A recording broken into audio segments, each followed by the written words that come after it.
एक लंबे समय पहले नागपुर नामक एक सुंदर सा गांव था।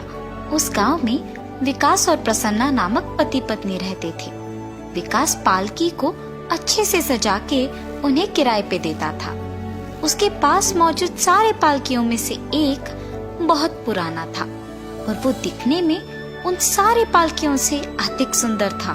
इसीलिए सभी उसी पालकी को ज्यादातर किराए पे लेते थे। एक दिन उसके पास एक आदमी आता है। सुनिए, कल सुबह के लिए मुझे एक पालकी किराए पे चाहिए।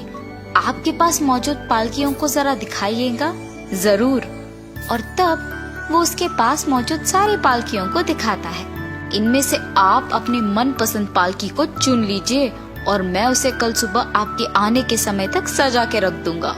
और उस आदमी को विकास के सारे पालकियों में वो पुराना वाला ही पसंद आने पर उसे ही सजाने के लिए कह के चला जाता है। उससे विकास उस पुराने पालकी को बहुत ही सुंदर तरीके से सजाता है। देर रात हो गई है, कल सुबह वो आदमी इस पालकी को लेने आएगा, इसे यही रखना बेहतर होगा। ये फैसला करके उस पालकी को वही छोड़कर देर होने पर वो उसके घर जाकर सो जाता है। उसी रात को एक भयानक भूत उसी गांव में घूम रही थी। उसे बीच रास्ते में एक सुंदर सजा हुआ पालकी दिखता है। उसे देख वो वही रुक जाती है। ये पालकी दिखने में कितना सुंदर है, मुझे एक बार इस पे चढ़ के सारा गांव घूमना है। ये सोचकर वो उस पालकी के पास जाकर उसमें बैठती है। तुरंत ही वो पालकी हवा में उड़ने लगती है और ऐसे वो भूत उस पालकी में सारा गांव घूमती है। ऐसे इस पालकी में सारा गांव घूमने में मुझे बहुत मजा आ रहा है। अब से मैं हर रोज पालकी में सारा गांव घूमूंगी। ये फैसला करके वो सुबह होने के कारण पालकी को विकास के घर के पास छोड़ के वहाँ से चले जाती है। सुबह जब विकास पालकी को देखने जाता है तो उसे वहाँ ना होते देख हैरान हो जाता है। अरे, कल रात को मैंने पालकी को यहीं पे सजा के रखा, अब वो कहाँ गया? ये सोच के वो चारों ओर ढूंढता है और पालकी को कहीं और रखे हुए देख वो चौंक जाता है। मैंने तो कल रात उसे वहाँ रखा था, यहाँ कैसे आ गया? इस सोच में पड़ जाता है। चलो, पालकी तो मिल गया ना। ये सोचकर वो वापस उसके घर के अंदर चला जाता है। पर वो भूत हर रोज रात के समय में उस पालकी में बैठ के उसके मनपसंद जगह जाती थी और सुबह होते ही उस पालकी को विकास के घर के बाहर छोड़कर चले जाती। विकास को हर एक दिन वो पालकी एक नए जगह पे दिखने पर वो आश्चर्यचकित होता है। हर रोज सुबह ये पालकी मुझे अलग जगहों पे क्यों मिल रही है? इसके पीछे क्या कारण है? मुझे जानना ही होगा, ऐसे सोचता है। हाँ, आज रात मैं सोए बिना उस पालकी पे नजर रखूंगा, तब मुझे पता चलेगा कि इस सब के पीछे कौन है। और उसके फैसले के मुताबिक ही वो सोए बिना उस पालकी को देखते रहता है। इतने में हर रोज की तरह ही वो भूत उस पालकी के पास आकर उसमें बैठती है।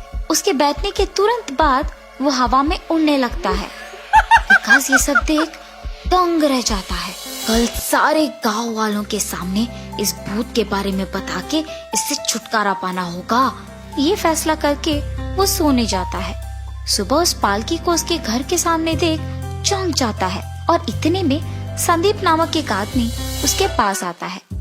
भाई साहब, क्या ये पालकी मुझे आज के लिए किराए पे मिलेगा?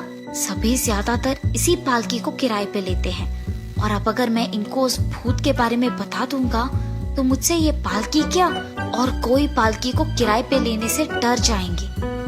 ठीक है, आप इसे रात में आकर ले जा सकते हैं। ऐसे कहने पर वो आदमी वहाँ से चला जाता है। वैसे भी वो भूत हर रोज पालकी को ले जा रही है और किसी को कोई चोट नहीं पहुँचा रही है, तो फिलहाल उसके बारे में किसी को ना बताना ही बेहतर होगा। ये सोचकर वो रात के लिए उस पालकी को सजा के तैयार रखता है। इस सब से बेखबर संदीप रात होने पर विकास के द्वारा सजा के तैयार रखे पालकी को लेके जाता है और उसके बाद दुल्हन को उस पालकी में बिठा के सभी मंडप की ओर ले जा रहे थे। जब वो भूत हर रोज की तरह ही उस रात भी पालकी की ओर जा रही थी तो रास्ते में उसे वो पालकी दिखने पर वहीं रुक जाती है। अरे, मेरा मनपसंद पालकी यहाँ क्या कर रहा है? वैसे मुझे क्या डर है, मैं उसी में बैठूंगी। और ऐसे वो उस पालकी के पास जाती है। पालकी की ओर एक भयानक अचानक भूत को आते हुए देख सभी हैरान हो जाते हैं और जोर से चिल्लाते हैं, भूत, बाप रे भूत! और उस पालकी को वहीं छोड़ के वहाँ से भाग चलते हैं। दुल्हन पालकी के अंदर बैठे रहने के कारण उसे कुछ नहीं दिखता है। हाँ, ये क्या? सभी जोर से भूत भूत क्यों चिल्ला रहे हैं? और जब वो पालकी से बाहर झांकती है तो एक भूत को उसकी आंखों के सामने देख वो बेहोश होकर वहीं गिर जाती है।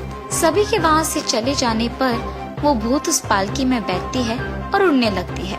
ये देख सभी चौंक जाते हैं। अरे रे, वो भूत उस पालकी के साथ ही दुल्हन को भी ले जा रही है।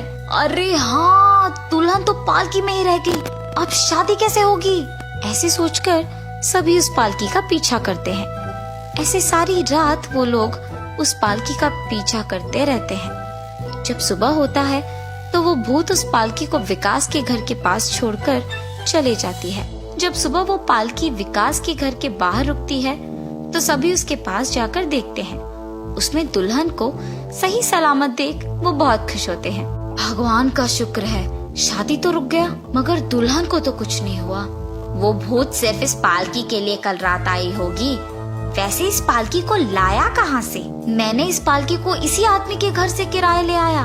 तो फिर चलो उस आदमी से पालकी के बारे में पूछते हैं। और सभी विकास के घर जाते हैं।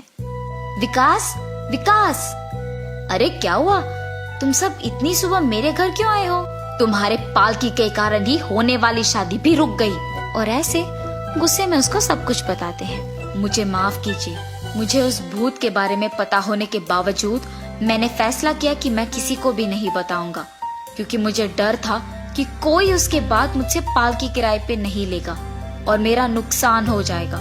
अगर मुझे पहले ही पता होता कि ऐसा कुछ होगा तो मैं सब सच बता देता। हमारी बेटी को कोई चोट नहीं पहुंचा और सिर्फ शादी नहीं हुई, इसीलिए तुम्हें हम छोड़ देंगे।